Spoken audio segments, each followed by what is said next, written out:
Olá pessoal, tudo bem? Meu nome é Nathan e hoje eu vou estar apresentando para vocês um trabalho sobre uma técnica de RMN chamada DOSI, que vai ser basicamente, em tradução livre, como se fosse uma espectroscopia ordenada por difusão.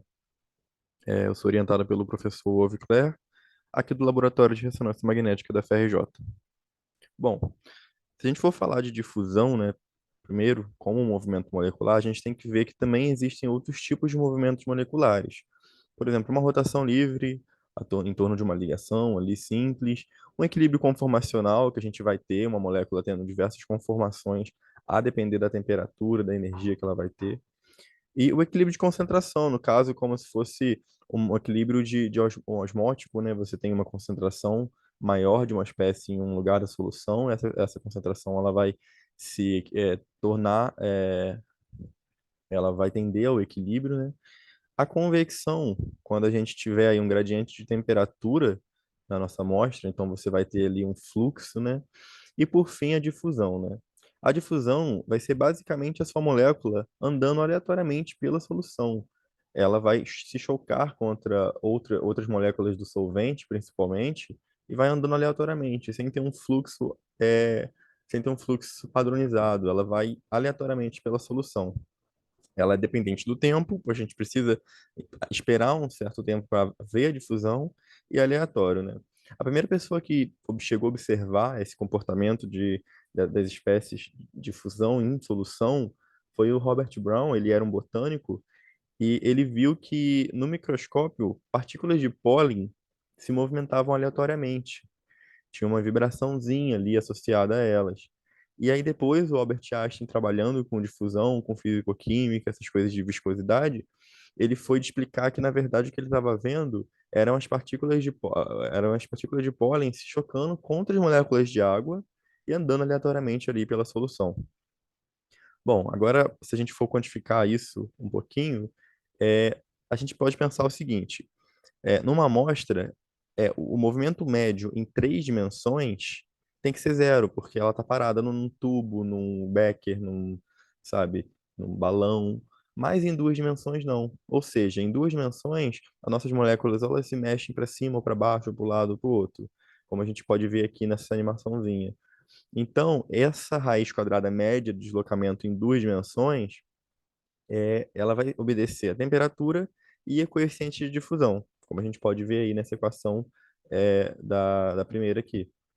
Aí a segunda, quando a gente já vem com uma equação de Stokes-Einstein, Stokes foi um físico-químico que trabalhou muito com viscosidade laminar, essas coisas assim, e o Einstein que trouxe essa equação para uma parte mais experimental, a gente vai ter que a difusão, o coeficiente de difusão, ele vai ser igual o coeficiente de Boltzmann, a constante de Boltzmann, desculpa, o coeficiente de Boltzmann, a temperatura dividido por 6π, a viscosidade e o raio hidrodinâmico.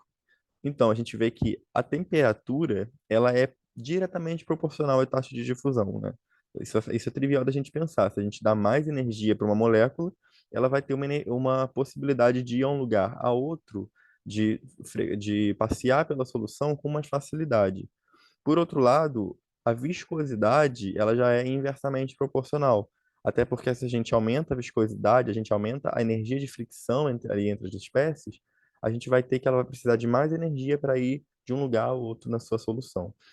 Assim como o raio hidrodinâmico, né, que vai ser ali a molécula com as moléculas de água ao redor dela, passeando pela solução. Quanto maior for esse raio hidrodinâmico, também mais difícil vai ser, porque espécies maiores precisam de mais energias para passear na solução. Como a gente vê aí, por exemplo, na animação, as azulzinhas, as bolinhas azulzinhas, elas passeiam muito mais que a vermelha, que está passeando bem menos. Bom, trabalhar com difusão em RMN não é nada novo, medir difusão por RMN. Você já tem aí artigos dos anos 50, dos anos 60 que falam sobre, principalmente esses statistical aí, praticamente todos os artigos sobre difusão em RMN têm essa referência do statistical. O Price também é muito bom, ele é bem aplicado, de 91, mas basicamente o que todos fazem, o que todos têm feito até hoje você rotula as moléculas de acordo com a sua solução na sua amostra, no seu tubo, você deixa a difusão agir, né, por algum período de tempo, e depois no final você determina quão longe as moléculas foram, né? Se a gente for lembrar lá daquela equação, o que vai diferenciar aqui entre uma molécula e outra vai ser o raio hidrodinâmico. Então a gente pode dizer que esse experimento ele vai medir a difusão com base no tamanho da molécula, no raio hidrodinâmico da molécula. Tá, mas como que em RNN a gente vai fazer isso? Como que isso vai ser possível, né? A gente vai ter agora que usar uma coisa chamada gradiente, né? Que vai ser o gradiente de campo pulsado, ou PFG, como a gente vê nos livros, né? O gradiente de campo pulsado, na verdade, ele é só um campo magnético gerado rapidamente, pulsado. Ele não é constante igual o nosso campo magnético do espectrômetro. Não, ele é pulsado por um par de bobinas e ele vai estar aqui, como vocês podem ver, logo depois das bobinas de radiofrequência. Você vai ter aqui as bobinas de radiofrequência e logo depois você já vai ter as bobinas de gradiente. Aí depois você vai ter ali as bobinas de temperatura, o magneto e o Dewar, finalmente.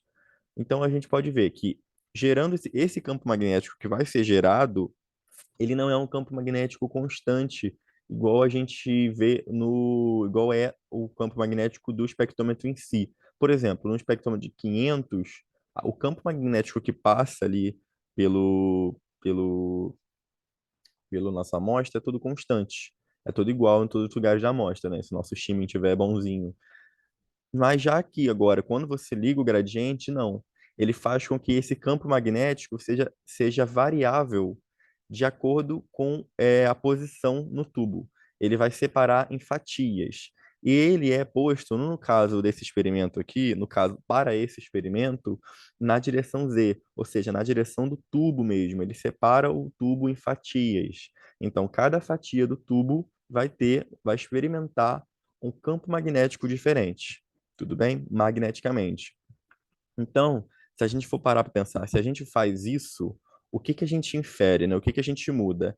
Bom, a equação fundamental da ressonância vai dizer para a gente que a frequência de Larmor, ou seja, a frequência de precessão do núcleo posto no campo magnético, vai depender da sua razão magnetogírica, que é constante, do campo magnético do espectrômetro, né, do campo magnético do nosso B0, e desse termo aqui, um menos sigma, que vai ser a constante de blindagem diamagnética. Então, essa constante de blindagem diamagnética que é o que faz o nosso espectro de RMN ser útil. Por quê? Cada núcleo vai ter isso daqui igual, a razão magnetogírica. Por exemplo, se você está analisando hidrogênios, todos eles vão ter ali a mesma razão magnetogírica, que vai ser 26 ponto nananã Tesla e tal. B0 vai ser constante também. O que vai mudar vai ser a constante magnetogírica. Desculpa, a constante de blindagem diamagnética, porque essa constante depende da posição do núcleo na molécula. Se você tiver um hidrogênio aromático, ele vai ter uma constante de blindagem diamagnética de um hidrogênio de uma olefina, de um hidrogênio alifático, de um hidrogênio de ácido carboxílico. Cada um vai ter o seu. Tudo bem? Essa constante aqui, ela muda a frequência de Larmor de uma forma em que o nosso pico no RMN varia uma frequência de 0 a 20 ppm, que é o que a gente está habituado a ver. A nossa janela de RMN de hidrogênio, que a gente está acostumado a ver, é de 0 a 20 ppm, e essa constante de blindagem diamagnética faz esses picos variarem aí, né? Agora, usando o gradiente, a gente vai ter a adição desse novo termo aqui, né? Que vai ser o gradiente, vai ser 1 mais G, né? No caso, esse G vai ser uma parcela desse BO, entendeu? Desse B0, desculpa. Esse G vai ser uma parcela desse B0, uma parcela pequena. Só que essa parcela também vai modificar a nossa frequência de Larmor. E a nossa frequência de Larmor é o que faz a gente ver no espectro, entendeu? Aqui a gente tem uma variação baixa na nossa frequência de Larmor, né? Porque a gente só tem essa constante de blindagem diamagnética que varia muito pouquinho essa frequência de Larmor. Esse gradiente aqui, esse termo aqui, vai variar isso daqui muito facilmente. Se aqui a gente tem uma variação lá na oitava casa decimal, aqui a gente vai ter na segunda, na terceira. Então, aqui onde a gente via em 0 a 20 ppm, aqui a gente vai perder esse sinal, ele vai para 1000 ppm, ele vai para menos 6000 ppm. Ou seja, Se a gente botar um valor aqui grande ou pequeno, qualquer que seja, ele vai acabar fazendo com que o nosso sinal suma do espectro, porque a gente está habituado a ver uma janela de 0 a 20 ppm, né? Aqui, como eu botei, estamos modificando a frequência de Larmor dos spins de maneira espacialmente definida. Beleza. Isso daqui é uma representação de como funciona. Por exemplo, se a gente não tem nenhum gradiente aplicado, a gente vai ter todas as nossas frequências certinhas aqui, ó. Aqui seriam sem todas na frequência de Larmor bonitinho. Se não tivesse esse termo aqui, 1 mais G. Aqui é com um gradiente de 0,08. Então a gente já vê que, ó, já a maioria do sinal já não está mais na faixa de leitura. Tudo bem? Que a faixa de leitura é essa faixa aqui, ó, onde está esse pontilhado. Esses sinais que já não estão mais nessa faixa de leitura, eles não saem no nosso espectro. Quando a gente vai aumentando a força do gradiente, vai sendo mais difícil ainda ter sinal no nosso espectro. Tudo bem? A gente vai perdendo mais sinal ainda. A gente vê que esse vermelhinho aqui, ó, é o sinal incidente, é o sinal que a gente consegue ver. Você vê que com gradiente em 1, praticamente a gente não vê mais. A gente vai aumentando, a gente vai fatiando mais ainda nosso tubo de RMN, tá? O experimento do Z, ele vai consistir numa sequência de experimentos que a gente vai repetir, só que a gente vai variar a força do gradiente. A gente poderia fazer o seguinte para medir a difusão, ou a gente esperaria um tempo maior com o mesmo gradiente, porque aí a gente conseguiria ver, montar uma curva para essa difusão, ou a gente aumenta a força do gradiente. Aumentar a força do gradiente é mais viável, por quê? Primeiro que você tem um menor tempo de experimento, né? E no RMN a gente sempre tenta criar sequências de pulsos que trabalhem com menos tempo ainda possível, evoluir para isso. E também, com mais tempo, um experimento com mais tempo, seria mais passível da gente ter uma degradação de sinal, tá? A nossa relação de sinal-ruído seria diminuída. Bom, a primeira sequência de pulso que a gente vai ver aí é a mais básica para medir difusão, é essa PFG espinheco. Então, basicamente aqui, a gente vai ter um pulso de 90 graus que vai levar a nossa magnetização para o eixo X, para o eixo XY. Aí a gente vai ligar o gradiente. Ligamos o gradiente, é, é, definimos que cada fatia vai ter uma frequência de Larmor diferente. Aí a gente dá um pulso, espera um tempo de difusão. O tempo de difusão, ele é esse delta grande aqui, que a gente chama de Big Delta. A gente espera o tempo de difusão e dá um pulso de 180, seguido de um outro gradiente. O que acontece? Esse pulso de 180 seguido desse gradiente cancela esse gradiente aqui. Então é como se não tivesse aplicado nenhum gradiente, apenas um pulso de 90 graus. Apenas isso. É o que acontece aqui. Tudo bem? Então, agora o que que vai acontecer? A gente vai ter, ó, a sequência de pulso mais simples de difusão, apenas sinais de moléculas que não. Então, o que acontece? Esse pulso aqui que tira o gradiente, ou seja, que limpa o gradiente para fingir que não teve gradiente, por efeito líquido do gradiente ser anulado, ele só é sentido, só faz efeito naquelas moléculas que não se moveram de lugar, naquelas moléculas que não saíram da fatia que elas estavam quando entraram nesse primeiro gradiente aqui, quando sentiram esse primeiro gradiente aqui. Tudo bem? Então, o que acontece? Se uma molécula difundiu, ela não vai sofrer efeito nenhum desses dois pulsos aqui. E ela vai continuar com a frequência de Larmor absurdamente longe do que a gente queria para ver no espectro, e a gente vai perder o sinal. Então, o que acontece? A gente vai repetir esse experimento diversas vezes, e aí a gente vai montar uma curva, porque a gente vai repetir esse experimento aumentando a força do gradiente. E aí a gente vai perdendo mais sinal. À medida que a gente aumenta a força do gradiente, a gente perde mais sinal. É normal isso. Porque as moléculas difundem inerentemente, elas vão difundir. Só que o que que a gente quer com isso? A gente quer montar uma curva, tá? Eu já vou mostrar essa curva para vocês. Aqui a gente vai ter também, como a gente jogou essa magnetização para o eixo XZ, pro eixo XY, desculpa, ela vai ser transversal. Então, ela vai ser ditada por T2. E a gente tem que lembrar que T2 é um tipo de relaxação que ela é bem rápida para algumas moléculas, assim. Então, ela acaba que para muitos tipos de núcleos, ela é muito rápida, então a gente tem uma degradação do sinal, entendeu? Porque a gente tem esse tempo todo de difusão aqui. E aí o nosso sinal de RMN acabou aqui, sabe? Então a gente tem uma degradação de sinal, porque ela é editada por T2. E isso aumenta para moléculas maiores, né? Se a gente for lembrar que dependendo, quanto maior o tamanho da molécula, menor é o tempo de T2, né? Não vou falar muito disso aqui porque não é o foco dessa aula. Mas, se vocês quiserem, depois eu posso indicar no final uma referência. Aqui a gente vai ter a equação que vai possibilitar montar a reta para isso daqui, que vai ser a intensidade do pico, a intensidade do sinal com o gradiente tal que a gente vai ter, vai ser igual à intensidade sem gradiente. Aí vai ter esses termos aqui, que vai ser basicamente T2. Aí vai ter esse termo aqui, que vai ser esse tempo, esse tal aqui, né, esse tempo aqui, bonitinho, entre um pulso e outro. E aí vai ter a razão magnetogírica, esse little delta. O little delta, ele é o tempo de difusão aplicado, o tempo do pulso aplicado. Geralmente ele vai estar ali em 1 milissegundo, 2 milissegundos. E já esse tempo de difusão aqui, o Big Delta, ele já é maior, ele já é geralmente 70, 50 milissegundos. Aqui vai estar nosso coeficiente de difusão e aqui é a força do gradiente. Então a gente sabe que a gente consegue achar todos esses termos aqui. A gente consegue bonitinho. O que a gente vai extrair daqui vai ser o coeficiente de difusão. Aqui já vai ser uma nova sequência de pulso mais atualizada, que vai ser o quê? Um pulso de 90 graus, liga o gradiente. Outro pulso de 90, e aí você vai ter todo esse tempo aqui para a molécula difundir, e no final você dá um pulso de 90 de novo e liga o gradiente. Agora o que acontece? A gente não deu nenhum pulso de 90, de 180 aqui.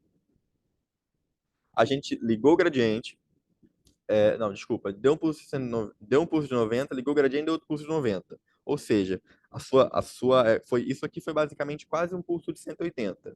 Agora, o seu sinal ele está no eixo Z, né? Se a gente for pensar abaixo, negativo, e a gente vai ter ele relaxando aqui durante a taxa de difusão. Ou seja, se a magnetização é armazenada no eixo Z ao longo da difusão, ela vai ser ditada por T1. E agora a gente tem que ver que T1 ele é maior que T2, T1 demora mais, dependendo do nosso núcleo, dependendo da nossa posição na molécula, mas sempre T1 é maior que T2. E se T1 é maior que T2, a gente tem mais sinal, a gente vai conseguir ter mais sinal ao longo do experimento e vai ter uma degradação menor de sinal. Tudo bem? É, essa equação, a sequência de pulsos que vão vir futuramente vão depender dessa daqui, vão sair daqui, tudo bem? E então, essa daqui já é a simulated echo. Então, vamos passar para outra. Aí a gente vai ter aqui também a equação para ela, a gente vê que é parecido com a outra. Agora a gente tem o termo do T1 aqui, tá? Bom, agora a gente pode pensar o seguinte. Um pulso, o que acontece? Quando a gente liga o gradiente, a gente gera algumas correntes chamadas eddy currents ali, que são umas flutuações magnéticas que acabam dando algumas distorções no nosso sinal, tudo bem? Distorções na nossa linha de base, etc. Então, a gente vê que um pulso de 90 com gradiente, um pulso de gradiente normal, ele vai ser equivalente a dois pulsos de gradiente separados por um pulso de 180. Entendeu? Dois pulsos de gradiente. Um é positivo e um negativo. Tudo bem? Então, isso daqui vai ser igual a isso daqui, só que com uma distorção da linha de base menor. A gente chama de Bipolar Gradient Pulses. Então, vai ser o BPP. Tudo bem? Então, a gente agora vai trocar o pulso de gradiente normal por dois pulsos de gradientes de sinais opostos separados por um pulso de 180. Então, agora a gente vai ter aquela PFG spin echo trocando o pulso de gradiente por dois pulsos de gradiente inversos com um pulso de 180. A gente só trocou aqui, ó, aqui e aqui. Pode ver. A gente pegou daqui, esse daqui, e trocou por esses dois aqui, por esse pulso aqui e esses dois gradientes. Esse gradiente de purga, GP aqui, ele é opcional. A gente bota às vezes só para ele estabilizar a nossa magnetização, para ele poder deixar tudo bonitinho para o nosso sinal ter menos degradação, menos ruído. Então agora a gente vai ter essa sequência que é a BPP-STE, bipolar pulse par, simulator spin echo, né? Aqui, essa aqui. E a gente agora vai ter o quê? O que acontece? Essas correntes de ED que eu falei, que geram, que são de uma flutuação magnética, a gente vai agora adicionar um tempo no final do nosso experimento, adicionar um tempo, só para poder esperar essas correntes acabarem. Só para isso. Então a gente vai ter do A para o B, a única coisa adicional vai ser esse TE aqui, ó, que vai ser esse tempinho que a gente vai esperar, aqui, ó. É, LED sequence extended with a eddy current delay period, TE, que vai ser esse tempo é, esse tempo de relaxação das eddy currents, tudo bem? E pulsos de pulgo opcionais que a gente usa. A gente vai ter essa equação aqui, bonitinho. Agora eu mostro algumas deformações na linha de base que poderiam estar acontecendo sem o BPP e o LED, ou seja, sem o bipolar pulse par e o longitudinal eddy currents. Desculpa, esse LED aqui vai ser esse tempinho aqui, né? Longitudinal, eu não lembro como que é esse ED, porque eu já vi longitudinal encode decode, longitudinal ED, não sei o que lá, então deixa isso daí pra gente ver depois. Então aqui sem e com, a gente vê que fica melhor, né? Bom, agora o que que a gente vai ver? Isso daqui foi um espectro que eu fiz da estricnina, da região aromática da estricnina, aumentando o gradiente, aumentando a força do gradiente. A gente vê aqui, ó, que o rosinha é com um gradiente igual a 2%. Tudo bem? Eu fui aumentando em 8 passos aqui, até 98%. Então, foi 2%, e depois... aqui, só sei que eu não lembro qual foi a porcentagem desses outros. Eu só sei que esse azulzinho aqui, ele é com 98%. Tem que dividir aí 96 por 8 e ver quanto é bonitinho. Mas, enfim, você vê que o sinal vai sendo perdido. Você vê que, ó, o sinal vai sendo perdido bonitinho aqui, ó, em todos os picos. Como a gente tem a mesma molécula aqui para esses sinais, a perda, a curva vai ser parecida, né? Porque ela vai difundir de uma forma só. O que que a gente quer com isso? Ó, a gente vai aumentando a força do gradiente, o sinal vai perdendo. Tudo bem? Isso que a gente vai fazer para medir difusão. Por quê? Aqui, como eu falei lá na frente, por que que ocorre esse sinal, esse decaimento do sinal? Sem gradiente, a gente vai ter a frequência de Larmor obedecendo apenas a constante de blindagem diamagnética. Então, aqui, ó, razão magnetogírica, o campo magnético, isso aqui é um 11, então é para um 500. Aí a gente vai ter a frequência de Larmor igual a 500. É porque aqui a gente está considerando que a frequência, a constante magnética é zero. Então não vai ter um sinal só, é como se nosso RMN tivesse um sinal só.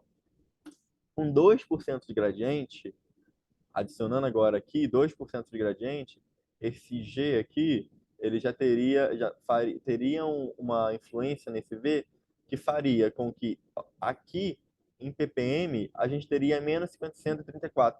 Só com 2% de gradiente, o sinal já iria para menos 134. Ou seja, fora da nossa janela espectral. A gente não vê, a gente não adquire sinal costumeiramente nessa frequência, tá? Em 134. Então, esse sinal para a gente é perdido. Isso com 2%. E com 98%, em ppm, nosso sinal vai para menos 6.735 ppm. Ou seja, muito mais longe ainda. Então, a gente perde esse sinal. Tudo bem? Ele tá numa frequência muito diferente daquela que a gente observa normalmente. Tudo bem? O sinal não refocado cai fora da janela espectral usual para o núcleo observado. No nosso caso aqui, então, esse sinal rosinha aqui, que vai decaindo, esse verde e tal, o sinal que tá aqui, ele foi embora, ele saiu, ele está em menos 130, menos 400, menos 6.000. O que sobra aqui é o sinal das moléculas que não difundiram com o aumento da força do gradiente. Aqui vai ser um feed para um espectro 12i, para um espectro de difusão.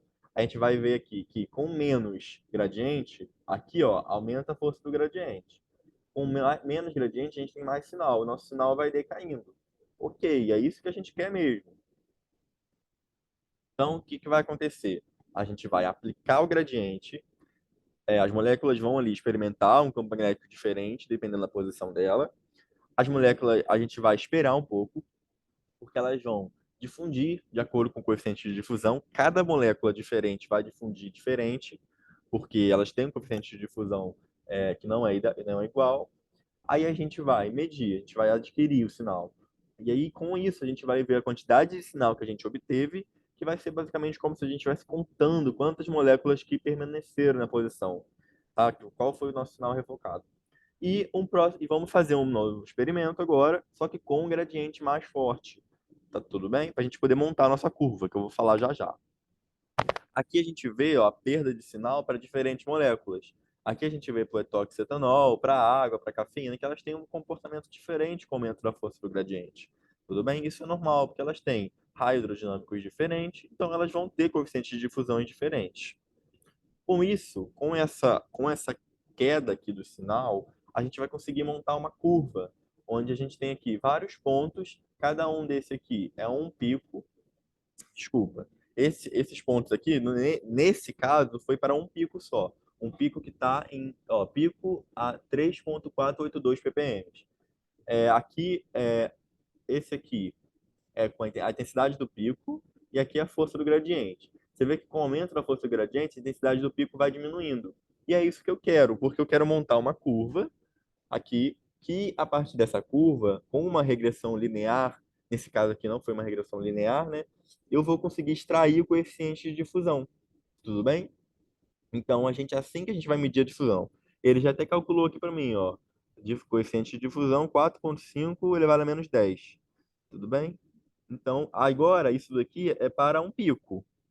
Agora com o 2i, a gente vai fazer para todos os picos em RMN, para todos os pontos do espectro.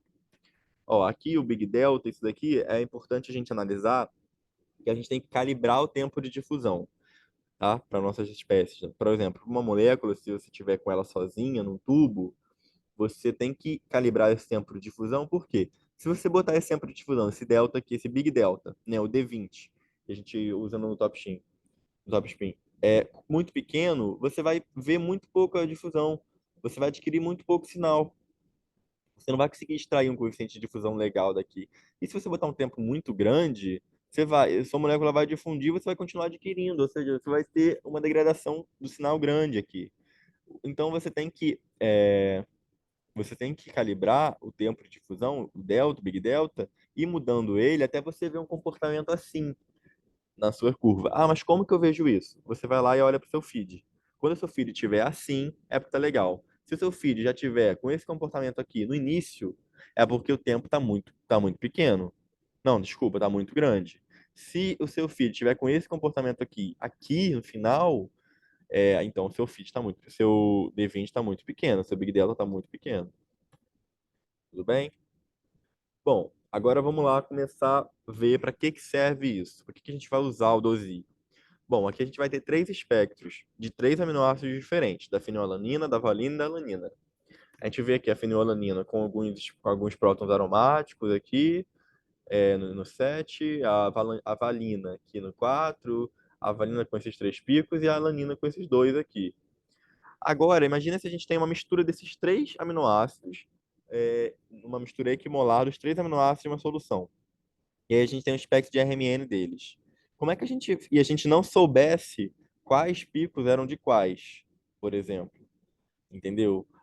Aí a gente vê que com o Dozi, ele vai criar para gente um mapa onde você vai ter duas dimensões. Na primeira dimensão, a gente já está acostumado, né, ver o nosso núcleo diretamente observado, aqui, por exemplo, aqui nesse exemplo, o nosso hidrogênio. Agora aqui na vertical, a gente vai ter o domínio aqui da difusão, a gente vai ter o coeficiente de difusão nesse sentido aqui, tudo bem?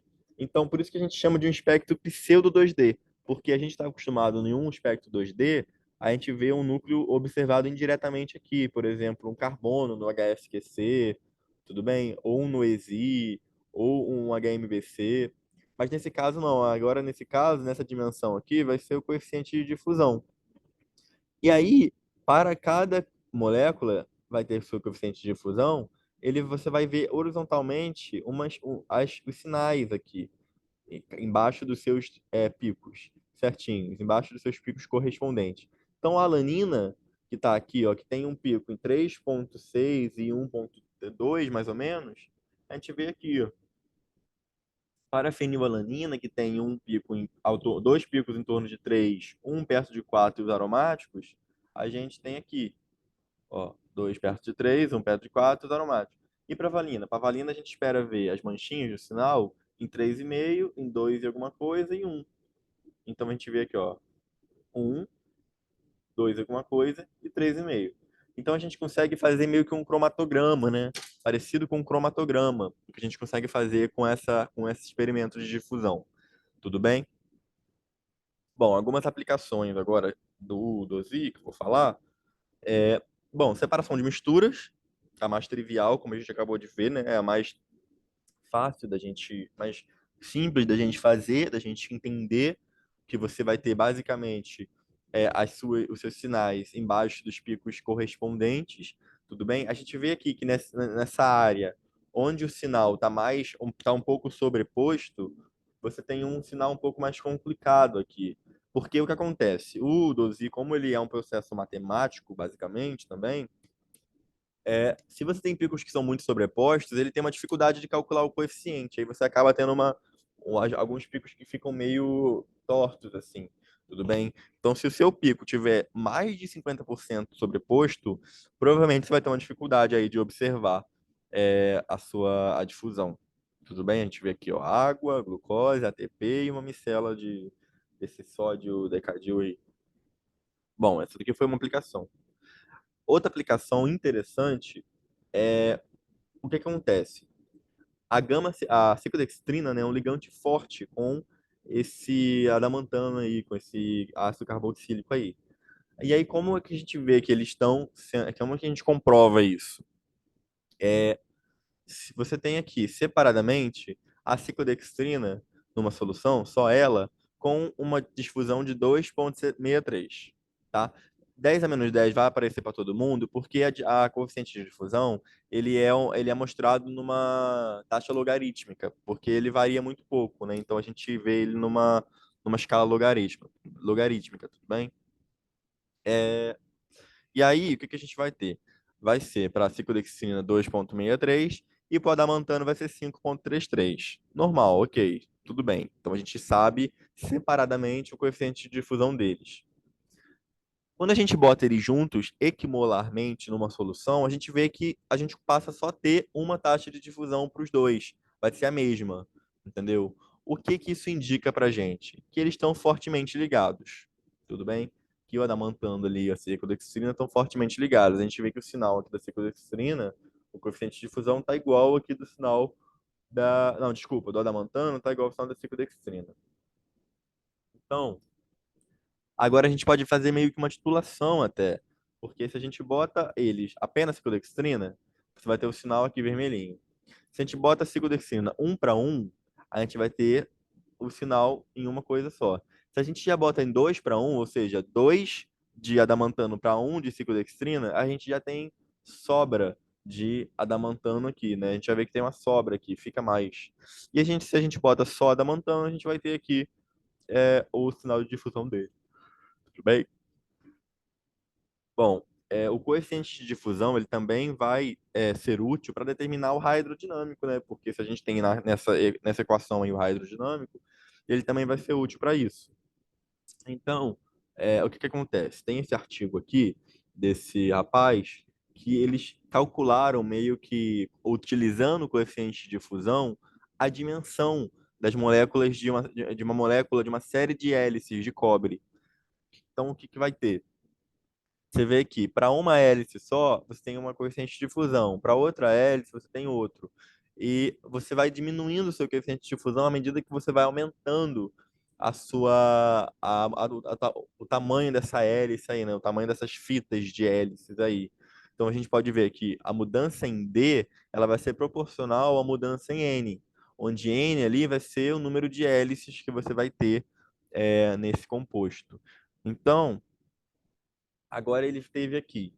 Ele juntou os dados de tamanho, né, os dados de comprimento aí dessa hélice, ó, determinação do volume calculados, nananã, para comparação. Então, essa bolinha aqui é o raio obtido o raio hidrodinâmico obtido pelo DOSI. Esse quadriculadinho aqui é o raio obtido com essa equação aqui. Essa equação ela vem daqueles parâmetros de cristalografia, de constante de Madelung, etc. E desculpa, o A não, o que é o raio da esfera, no caso, é esse gradientezinho aqui, é esse preto e branco aqui. Esse sim é do DOSI. O quadriculado é o da equação e o A é um raio longitudinal calculado no raio-x, por raio-x, basicamente. Tudo bem? Então a gente vê que tem ali uma proporcionalidade, uma semelhança entre essas espécies. E é legal porque a gente pode ver uma curva aqui, uma reta aqui, que dá para a gente talvez predizer, né, futuramente, por exemplo, utilizar para predizer tamanho, utilizando só a difusão. Ah, esse mesmo rapaz, ele também viu aí a análise de uma mistura equimolar para poder diferenciar para poder diferenciar, não, para poder as hélices simultaneamente. Ele botou todo mundo junto, aquelas de quatro hélices, três hélices, tudo junto e utilizou para poder diferenciar elas ali. Esse rapaz aqui, Silvio Indres, eles estavam brincando, eles estavam trabalhando agora com mobilidade iônica, utilizando DOSI, utilizando difusão para entender um pouco de mobilidade iônica em bateria. Porque o que acontece? Nesse caso aqui, por que que dois íons com condutividade similar possuem diferentes performances em baterias? Então, no caso aqui, ó, a gente vê esses dois aqui, ó, esse rosinha e esse azul, que a gente vai estar comparando aqui nesse caso. É, eles têm uma condutividade parecida, ó, em relação à temperatura. Tá vendo? A condutividade deles é bem parecida, é bem próxima. Só que a capacidade de carga e descarga numa bateria, por exemplo, para um é muito maior que para o outro. Mas por que que isso acontece, né? E qual que pode ser uma explicação para isso? E uma explicação vai ser que a difusão desse que a gente estava vendo aqui em cima, que é o que estava com melhor capacidade de carga, vai ser maior que desse. Então, isso vai ser uma das explicações. Porque numa bateria, você vai ter que o transporte de massa, ele vai ter que ser, é proporcional ao transporte de carga. Então, se você tem um transporte de massa muito devagar, muito difícil, você também vai ter um transporte de carga mais dificultado, né? Porque se a gente for parar para pensar, a nossa voltagem ali, ela vai obedecer o quê? Principalmente a carga, a nossa força eletromotriz, ela vai obedecer a nossa tensão anódica e tensão catódica. A tensão catódica, ela vai sempre ser diferente de zero. Mas agora a tensão anódica, se ela for muito diferente de zero, nossa capacidade de carga diminui. Então é isso que pode acontecer aqui. Você gera uma sobretensão maior porque você tem uma capacidade, um transporte de massa mais dificultado. Tudo bem? Então a gente vê aqui, ó, diferentes sais de lítio. Os outros também ele trabalhou um pouco com isso, mas eu quis trazer só desses dois aqui. E o padrão de lítio aqui, cloreto de lítio 0,01. Ele botou porque é um padrão de lítio para qualquer amostra de lítio em RMN. Esse daqui foi legal porque ele trabalhou com emparelhamento iônico. É muito interessante porque a gente consegue analisar que, por exemplo, um sal, se ele está totalmente dissolvido, se você está totalmente solvatado ali, então você tem, por exemplo, cloreto de lítio. Totalmente solvatado, você vai ter cloreto solvatado por moléculas de água e lítio solvatado por moléculas de água. Se você tiver algumas moléculas ali de cloreto de lítio juntos, elas vão ter um coeficiente de difusão diferente do que separado. Então, o lítio que está junto com o cloro é diferente do lítio que está sozinho em solução. E é isso que ele vê aqui. Em diferentes solventes, você vê que você vai ter agora muito e fortemente emparelhado o cátion e ânions. Então você vai acabar tendo só um sinal em RMN, porque são sinais deles todos emparelhados. Se você tem agora, por exemplo, aqui no diclorometano, você tem uma dissolução parcial, você tem uma solvatação parcial. Então você vai ter dois sinais observados para o cátion livre e para o cátion sozinho e para o cátion com o ânion. E quando você tem eles livres, totalmente livres ali, você vê uma separação maior dos sinais, entendeu? Você vê dois sinais bem diferentes, tudo bem? Desculpa, você vai ter um sinal só, diferente aqui. Agora, que vai ficar bem legal, porque o que acontece? Eu achei esse artigo aqui muito interessante. É um artigo chinês, desse Rui Ma aqui, que agora você vai ter as técnicas de Dozi, que a gente está vendo, aplicadas 3D, ou seja, casadas com outras técnicas em RMN. Esse aqui ele usou o 2i 3D para caracterizar compostos ali de água de residual de carvão, né? E o que que ele fez? Agora aqui você vai ter um 3D 2i COSI. O COSI, só para a gente lembrar, é um espectro que mostra a correlação entre hidrogênios que estão acoplados, né? Estão acoplados ali dependendo do J que você quer. Nesse J aqui que ela utilizou foi de uma ligação só, mais comum.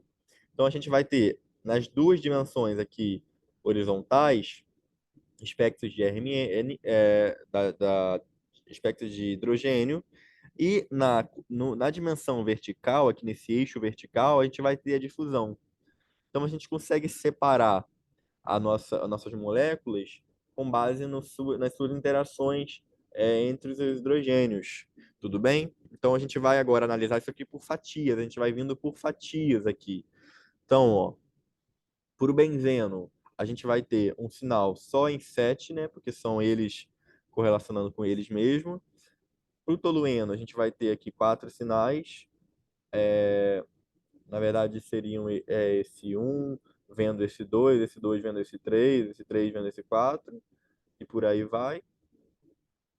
Para o naftaleno, a gente só tem dois tipos de hidrogênio, né? Então a gente só vê esses dois picos aqui. E para o antraceno, a gente só tem dois anéis que eu digo assim, que são magneticamente equivalentes, né? Esse anel aqui é igual a esse, então a gente diz que a gente tem dois anéis. A gente consegue enxergar esses dois anéis aqui direito, ó. A gente consegue, se a gente fechar aqui, não sei se vocês estão acostumados a ver dessa forma, mas a gente consegue fechar esses dois anéis aqui bonitinhos. Agora ela usou o DOSI, trocou o COSI por o HSQC. O HSQC, para quem não lembra, vai ser heteronuclear single quantum correlation. Ou seja, você vai ter uma correlação heteronuclear aqui entre o hidrogênio e o carbono nos eixos horizontais e no eixo vertical o coeficiente de difusão. Novamente, a gente vai ler por fatias aqui. Então, a gente vai vendo, a gente tem o benzeno, o sinal em RMN7, aqui o sinal em 130 dos aromáticos, do carbono, o tolueno, novamente aqui, né, as interações em 7 e o 1 aqui com o 20 desse CH3. O, o naftaleno aqui bonitinho e o antraceno aqui também bonitinho. A gente vê as interações. Esse espectro é muito interessante. Isso aqui é muito legal porque é como se fosse uma cromatografia de alta resolução. Agora eu só queria trazer para vocês aqui como que também a temperatura atua ali na difusão, né? Você vê que para a água, no caso, com o aumento da temperatura, o coeficiente de difusão também vai aumentando proporcionalmente, né? Por quê? Porque você lembra daquela equação lá, a temperatura é proporcional ao coeficiente de difusão. E a viscosidade, que é inversamente proporcional, você vai vendo aqui, ó. A gente tem o ibuprofeno e o TMS em três solventes diferentes, em DMSO, em cloroformo e acetona. Então a gente vê que eles têm diferentes coeficientes de difusão, né? Porque o DMSO é mais viscoso, o clorofórmio é intermediário entre os dois e a acetona é o menos viscoso daqui. Então o coeficiente de difusão vai aumentando.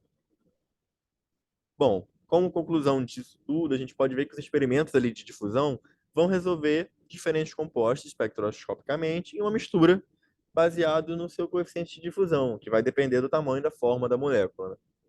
O DOSI, ele pode ser utilizado para resolver espectros que são intratáveis ali de misturas, ou pode ser usado para determinar tamanho de moléculas, agregados, grau de polimerização, tamanho de uma casca de solvatação, ou outra estrutura ali microscópica, né?